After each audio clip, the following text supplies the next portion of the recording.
Share screen.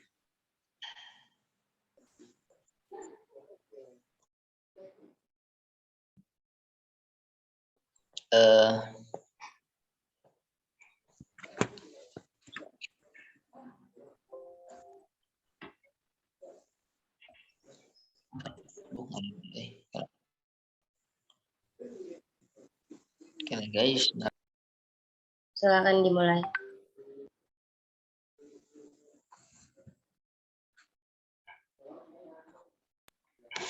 oke baik. Ada. Oke.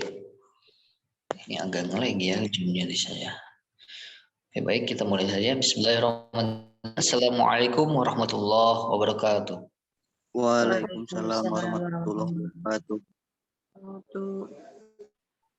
A'udzubillah, bismillah, alhamdulillah, wassalatu wassalamu ala rasulillah wa ala alihi wa sahbihi. Ilahi anta maksudi wa radha matlubi a'tini mahabbataka wa ma'rifatak.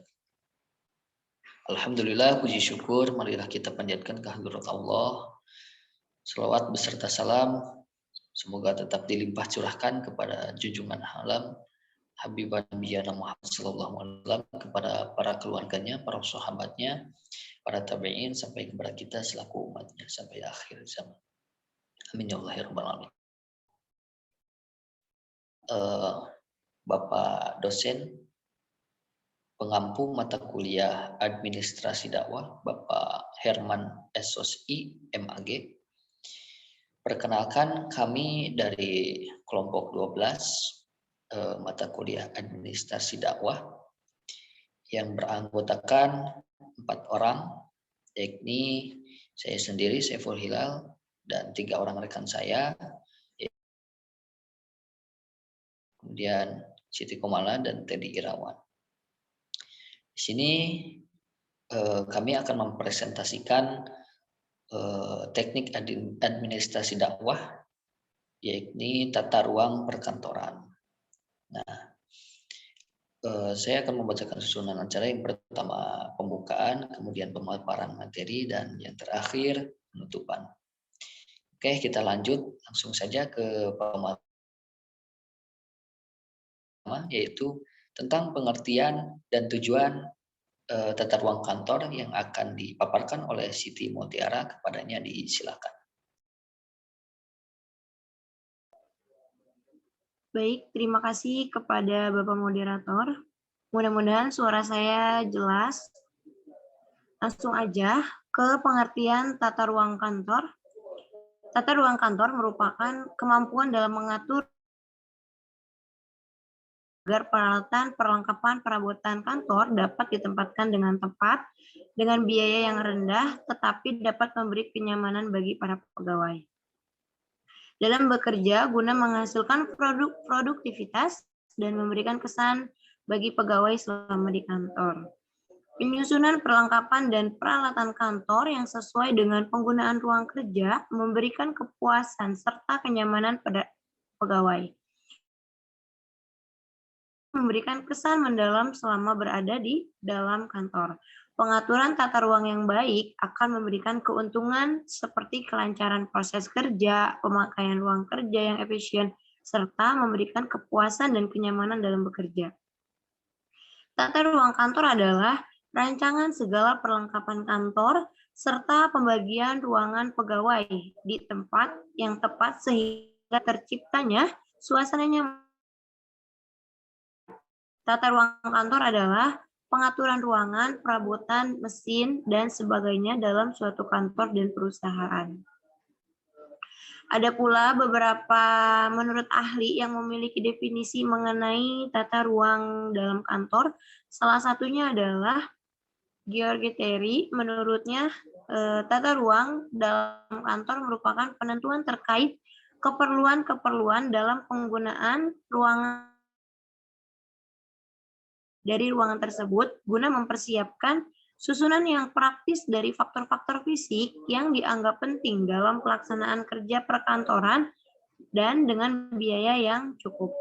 Nah, lalu menurut William Sukoco, tata ruang kantor adalah penggunaan ruang secara efektif, serta mampu memberikan kepuasan kepada para pegawai terhadap pekerjaan yang dilakukan, maupun memberikan kesan. Nah, yang terakhir, menurut Terry dalam G, berpendapat tata ruang kantor adalah penentuan mengenai kebutuhan-kebutuhan ruang dan tentang penggunaan ini untuk menyiapkan susunan yang praktis dari faktor-faktor fisik yang dianggap perlu bagi pelaksanaan kerja perkantoran yang biaya yang layak. Adapun tujuan kantor adalah memperlancar pekerjaan kantor sehingga lebih efektif, menggunakan yang kerja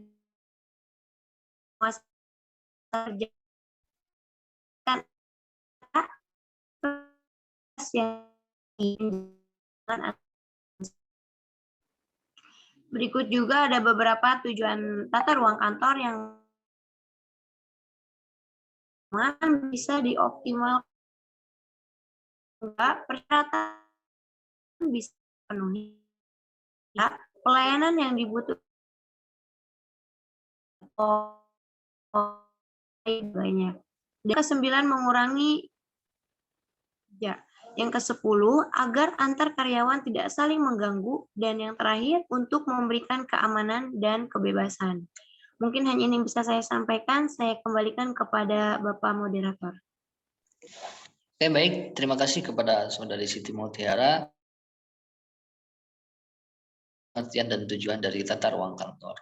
Untuk materi selanjutnya yaitu manfaat dan jenis-jenis dari tata ruang kantor yang akan dipaparkan oleh Saudari Siti Komala. Kepadanya disilakan. Baik, terima kasih kepada moderator atas waktunya. Di sini saya akan menjelaskan tentang manfaat tata ruang kantor.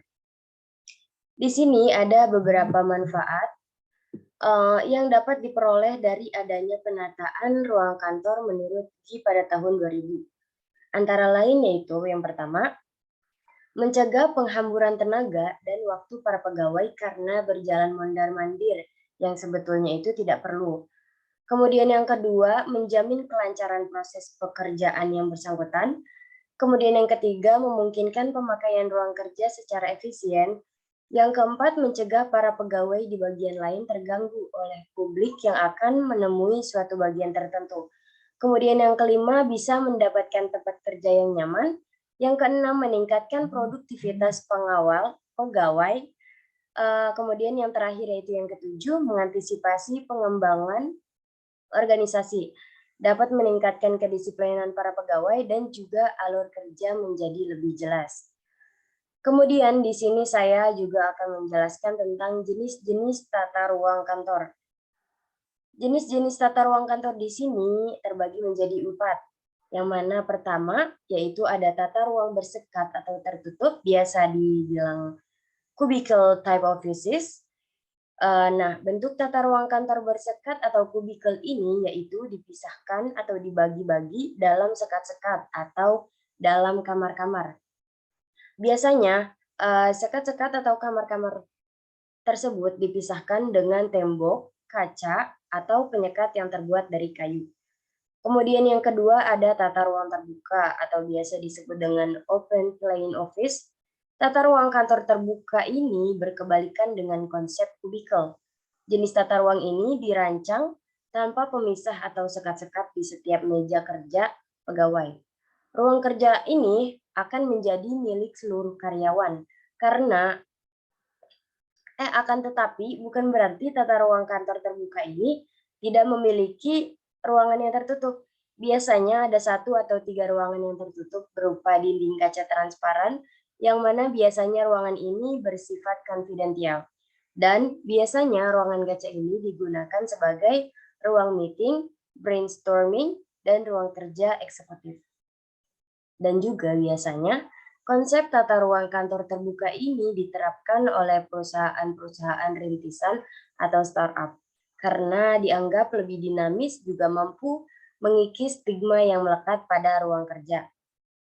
Kemudian yang ketiga ada tata ruang panorama atau landscape office. Jenis tata ruang ini biasa dibilang paling unik dan menyegarkan karena banyak menggunakan ornamen bunga atau tumbuhan lain untuk mempercantik ruangannya. Bentuk tata ruang kantor ini cocok untuk perusahaan di bidang kreatif atau hiburan. Dan yang terakhir atau yang keempat yaitu ada tata ruang gabungan atau mixed office. Bentuk tata ruang kantor yang satu ini memungkinkan para pegawai untuk bisa merasakan seluruh nuansa jenis tata ruang. Bisa merasakan jenis kubikel, bisa merasakan jenis tata ruang terbuka, kemudian panorama, bisa dirasakan oleh para pegawai. Karena tampilannya yang dinamis dan tidak kaku. Mungkin cukup sekian yang dapat saya sampaikan. Saya kembalikan kepada moderator. Baik, terima kasih kepada Saudari Siti Komala yang telah memaparkan materi tentang manfaat dan jenis-jenis dari tata ruang kantor. Kemudian yang selanjutnya, materi selanjutnya yakni teknik dari tata ruang kantor yang akan dipaparkan oleh Teddy Irawan. Kepadanya disilakan.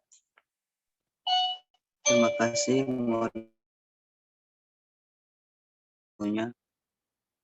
Teknik tata ruang kantor. Teknik tata ruang kantor merupakan hal yang harus diperhatikan apabila kita merencanakan sebuah penataan ruang kantor yang secara teknis berpengaruh terhadap kinerja sebuah perusahaan. Menurut Gie, dikutip Sayuti 2019, aspek teknik yang dimaksud adalah sebagai berikut. Yang pertama, meja-meja kerja garis lurus dan menghadap ke jurusan yang sama atau disesuaikan dengan posisi yang mengikuti arus dan aktivitas kerja yang ada. Yang kedua, pada tata ruang yang terbuka, susunan meja-meja itu didapat terdiri atas beberapa baris atau beberapa kelompok kerja. Dan pastikan secara ideal luas ruang kerja untuk satu orang karyawan kurang 3,7 itu disediakan lorong untuk keperluan lalu lintas para pegawai. Yang keempat, jarak antara satu meja dengan meja yang lain di belakang sebesar 80 cm. Yang kelima, pejabat pemimpin bagian yang bersangkutan ditempatkan di belakang para pegawainya atau untuk memudahkan pemimpinan menerima tamu dan para pegawai yang menjadi tanggung jawab. Kelompokan di bawah di dekat masing-masing pejabat yang bertanggung jawab atas kelompok itu. Yang ketujuh, pegawai-pegawai yang mengerjakan pekerjaan-pekerjaan lembut, misalnya seperti mencetak angka kecil, gambar yang halus, harus diberikan tempat yang banyak peroleh penanang cahaya. Yang kedelapan, pegawai-pegawai yang bertugas mengenai urusan-urusan yang mengandung resiko, urusan besar ditempatkan di pojok yang tidak sering dilalui lalu lintas orang-orang. Yang kesembilan, pegawai-pegawai yang sering membuat hubungan kerja dengan publik ditempatkan di dekat pintu. Yang ke-10, pelemari dan alat-alat perlengkapan lain diletakkan di atas pegawai-pegawai yang paling sering menggunakan alat-alat tersebut. Yang ke-11, alat-alat kantor yang menimbulkan suara bising atau printer diletakkan di dekat jendela. Yang muat alat-alat yang banyak menggetarkan, misalnya seperti mesin hitung, dan tidak boleh nempel tembok atau tidak dikenakan. Hal ini untuk mencegah getaran yang akan menggunakan seluruh ruangan. Yang ke-13, lemari yang berat atau peti besi dapat diletakkan menempelkan tembok atau tiang. Yang ke-14, bagi pejabat pimpinan bicara urusan-urusan yang bersifat rahasia dapat disebutkan ruang tamu sendiri. Yang terakhir, apabila seorang kepala atau tenaga ahli karena sifat pekerjaannya benar-benar membutuhkan ruang sendiri, dapat dibuatkan kantor pribadi yang berukuran 2,5 meter kali 3,6 meter sama dengan 9 meter. Cukup sekian, moderator. Balikan kepada moderator. Oke, baik. Terima kasih kepada Saudara Teri Yudawan yang telah memaparkan materi tentang teknik dari tata ruang kantor. Kemudian materi yang terakhir yaitu langkah-langkah dan komponen dari tata ruang kantor yang akan dipaparkan oleh saya sendiri. Oke, baik. Yang pertama itu adalah langkah-langkah dalam menuju tata ruang kantor atau menata ruang kantor ini perlu berpedoman pada asas-asas tata ruang kantor untuk mendapatkan tujuan penataan ruang kantor. Oleh karena itu, langkah awal yang harus dilakukan adalah yang pertama menentukan langkah awal yakni membuat gambar denah kantor, yakni untuk menggambar luas ruang dan posisi ruang yang akan ditata. Kemudian yang kedua mempelajari segenap ruangan yang akan ditata tersebut. Juga mempelajari hubungan kerja antara satu pegawai dengan pegawai lainnya. Kemudian menyusun letak meja-meja kerja dan perabot untuk para pegawai yang memiliki keterkaitan dengan meja dan perabot tersebut. Kemudian yang terakhir, tata ruang dirancang dengan menjajarkan potongan-potongan gambar meja, perabot itu yang baik itu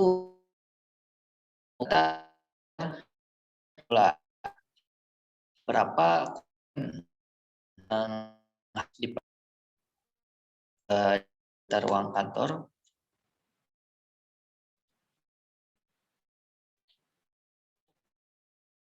penerangan atau terlalu panas gitu ya, kerja itu bakalan berpengaruh kalau suhunya tidak enak. Kemudian kelembapan di tempat kerja, yang selanjutnya sirkulasi udara di tempat kerja itu jangan sampai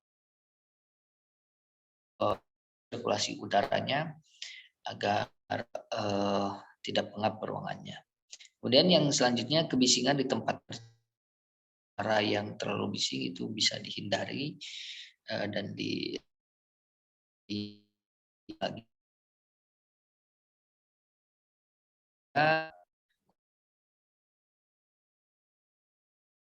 yang juga ada tata warna di tempat kerja,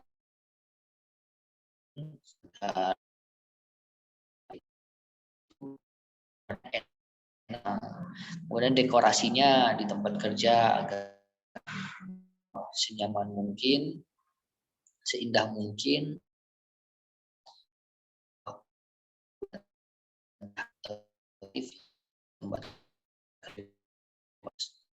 musik, kemudian dan terakhir keamanan di tempatnya itu harus terjamin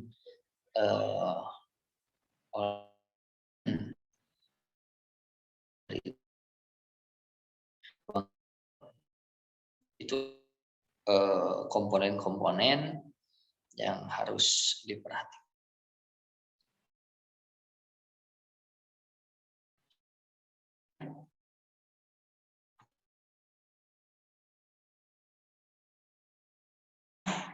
Dari akhir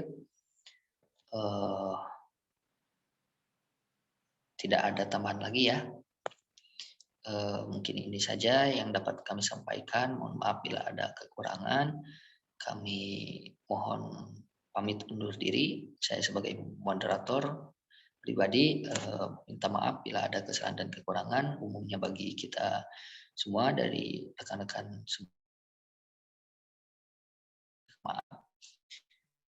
Mungkin itu saja. Mari kita tutup presentasi kita pada malam hari ini dengan ayatul hamdalah bersama-sama dan kafaratul majid dan doa. Alhamdulillahirabbil alamin. Allahumma Subhanakallahumma wa bihamdika asyhadu an la ilaha illa anta astaghfiruka wa atubu ilaik.